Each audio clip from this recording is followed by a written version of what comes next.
Pemirsa, Kementerian Kelautan dan Perikanan hari ini meledakkan 3 kapal asing ilegal yang ditangkap beberapa waktu lalu. Peledakan dilakukan di Pulau Abang, Kota Batam, Kepulauan Riau oleh tim gabungan.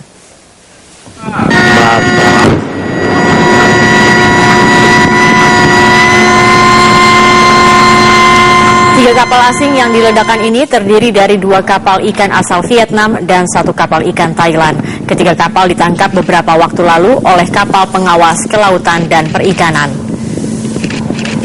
Peledakan dilakukan oleh tim gabungan yang terdiri dari Marinir, TNI Angkatan Laut, KKP, Kejaksaan, serta Kepolisian dengan menggunakan bahan peledak berdaya ledak tinggi. Peledakan disaksikan langsung oleh Menteri Kelautan dan Perikanan Susi Pujiastuti. Selain di Batam, peledakan kapal juga dilakukan di Pontianak dan Aceh.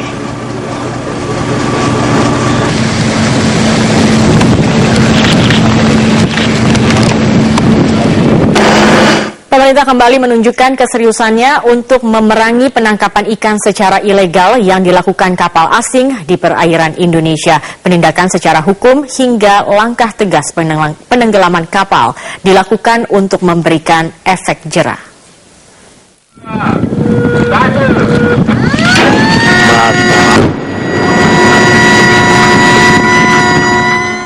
3 kapal asing asal Vietnam dan Thailand ditenggelamkan oleh tim gabungan yang terdiri dari TNI Angkatan Laut, Kementerian Kelautan dan Perikanan, Kejaksaan dan Kepolisian. Peledakan 3 kapal ini menunjukkan keseriusan pemerintah untuk memerangi illegal fishing di perairan Indonesia.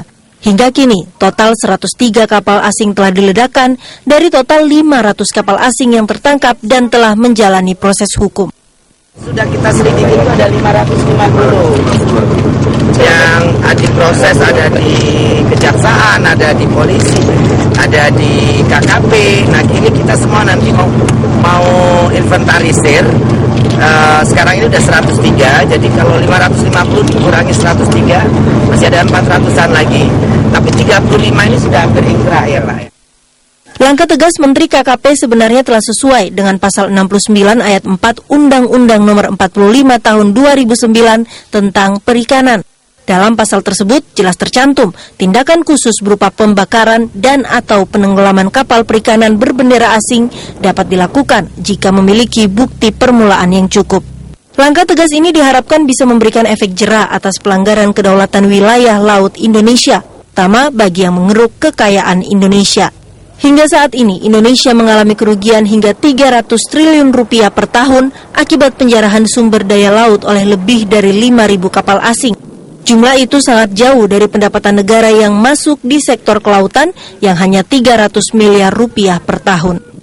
Tim Liputan, Metro TV.